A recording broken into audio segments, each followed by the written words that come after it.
নমস্কাৰ। পুনৰ এটা মই বিধানসভা নিৰ্বাচনৰ লগত জড়িত ভিডিঅ' লৈ আহিলোঁ আৰু আমি সকলোৱে জানো এইবাৰ বিধানসভাৰ যিহেতু নিৰ্বাচন হ'বলৈ গৈ আছে, গতিকে ইয়াতে ইলেক্ট্ৰনিক ভোটিং মেচিন ব্যৱহাৰ কৰিব।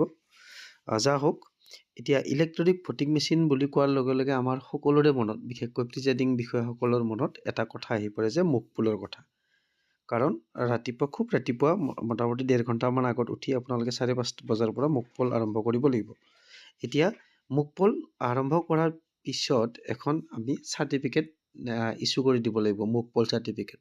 এতিয়া আহকচোন আমি এই ভিডিঅ'ৰ জৰিয়তে চাই লওঁ মুখপোল চাৰ্টিফিকেটখন কেনেকুৱা ধৰণৰ হ'ব, তাত কি কি অপশ্যন থাকে, কি কি মানে বিষয়বিলাক মানে ইনক্লুড থাকে, কি পইণ্টবিলাক কি কি ফিল আপ কৰিব লাগিব।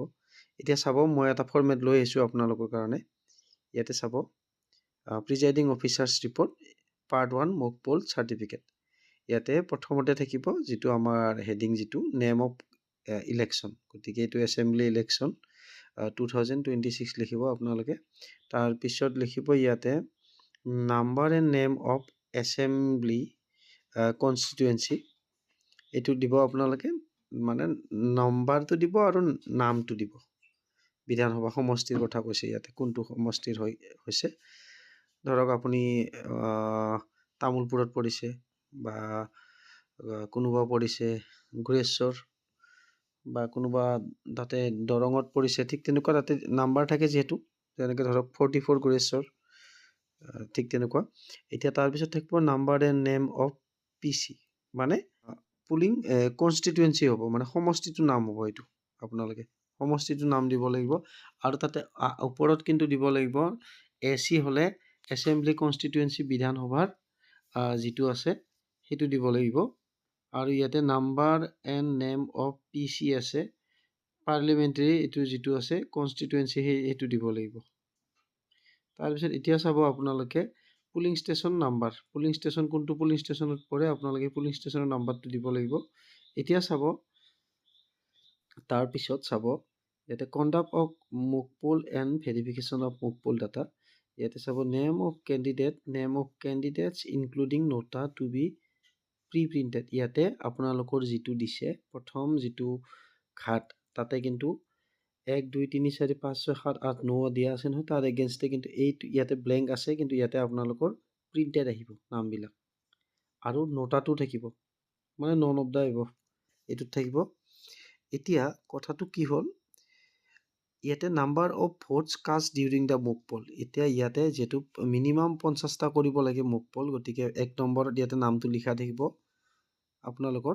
এতিয়া 1 নম্বৰত ধৰক কোনোবা এজন থাকিল বিজেপিৰ প্ৰাৰ্থী বা কংগ্ৰেছৰ প্ৰাৰ্থী, তেখেতক কিমানটা দিয়া হ'ল মুখপোলত, আৰু ধৰক 5টাকৈ দিছে, 9টা হ'লে 5টা, আৰু 9টাত দিলে 5টা, টোটেল 10টা হ'ল। আপোনালোকৰ ধৰক 9জন প্ৰাৰ্থীত 5টাকৈ মাৰি দিব দিলে সকলোকে, বেলেগ বেলেগ পুলিং এজেণ্টৰ হতুৱাই।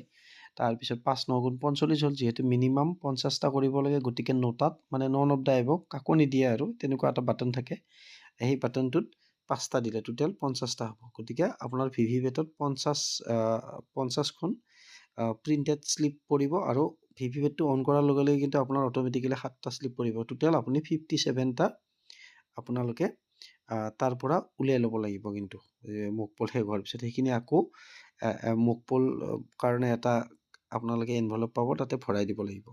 এতিয়া চাব, ইয়াতে number of votes cast during মুখপোল বুলি দিলে, ধৰক 5টাকৈ দিলে, বা কেতিয়াবা যদি কেণ্ডিডেট কম থাকে, ধৰক 5টা থাকিলে কেণ্ডিডেট, 9টাটো দি 6টা, তেতিয়া মিলাই দিব আপোনালোকে। 9টাত কমকৈ দিলে বাকীকেইটা মুঠতে 50 দিব, আৰু বেছিকৈও দিব পাৰে, মিনিমাম বুলি দিয়া আছেতো।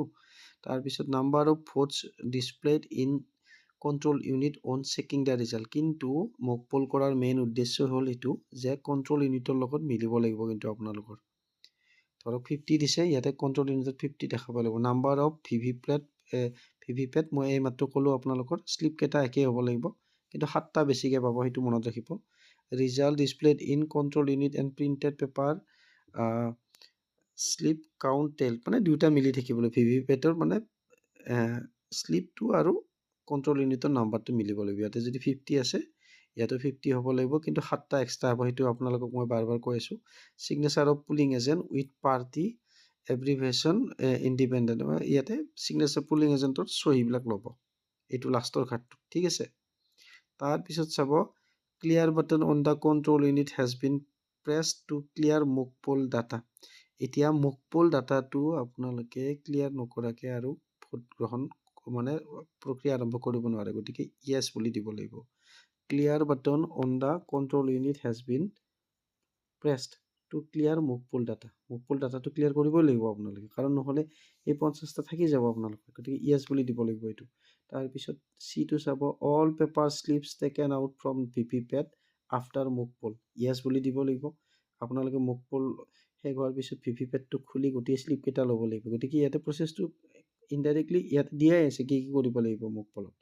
তাৰপিছত empty VVPAT to shown to all polling agent. তাৰপিছত আপোনালোকে যে উলিয়াই ল'লে এই ভিভিপেটটো খালী হৈ গ'ল, তাতে পুলিং এজেণ্টক দেখাই দিব লাগিব চাওক ইয়াতে আৰু কোনো শ্লিপ নাই, এতিয়া আমি এইটো মানে ক্ল'জ কৰিম। তাৰপিছত আমি আকৌ নতুনকৈ ষ্টাৰ্ট কৰি আমি একচুৱেল পুল আৰম্ভ কৰিম। তাৰপিছত চাব before actual poll ensure that no' printed paper slip in VVPATs drop box.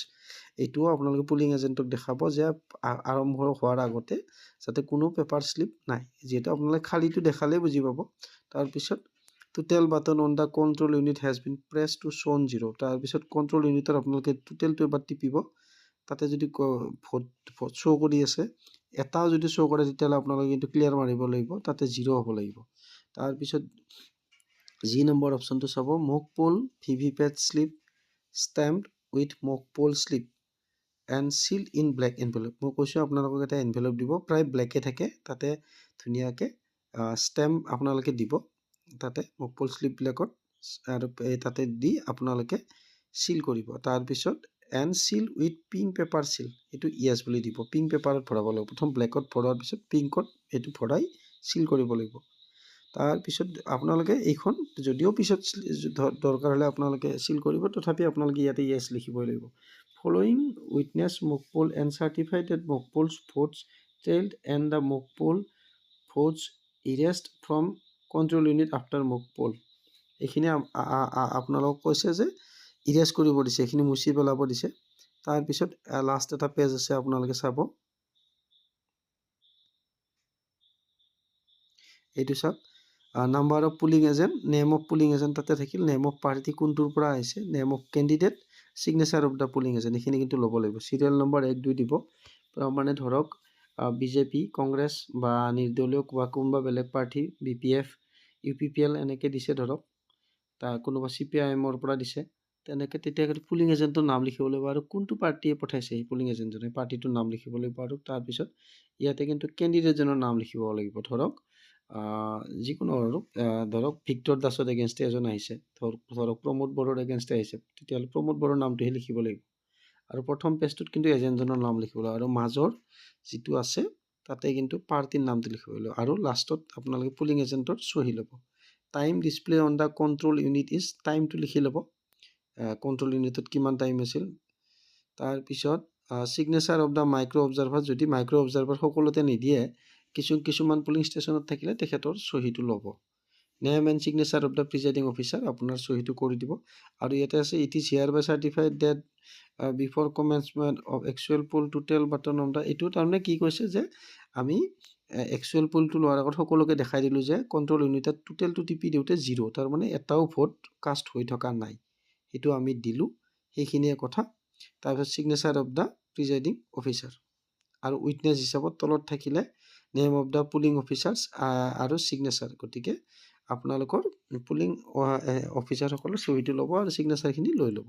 থুলমূলকৈ এইখিনিয়ে আছে মুকপল চাৰ্টিফিকেটত, গতিকে এইখিনিয়ে কথা। আৰু ভিডিঅ'টো অকণমান দীঘলীয়া হৈছে, তাৰ বাবে ক্ষমা কৰিব, আৰু যদি কিবা ভুলভ্ৰান্তি হৈছে পুনৰ এবাৰ ক্ষমা বিচাৰিছোঁ, আৰু আপোনালোকৰ বহুমূলীয়া মতামত কমেণ্ট ছেকশ্যনত পাম বুলি আশা কৰিছোঁ। ধন্যবাদ।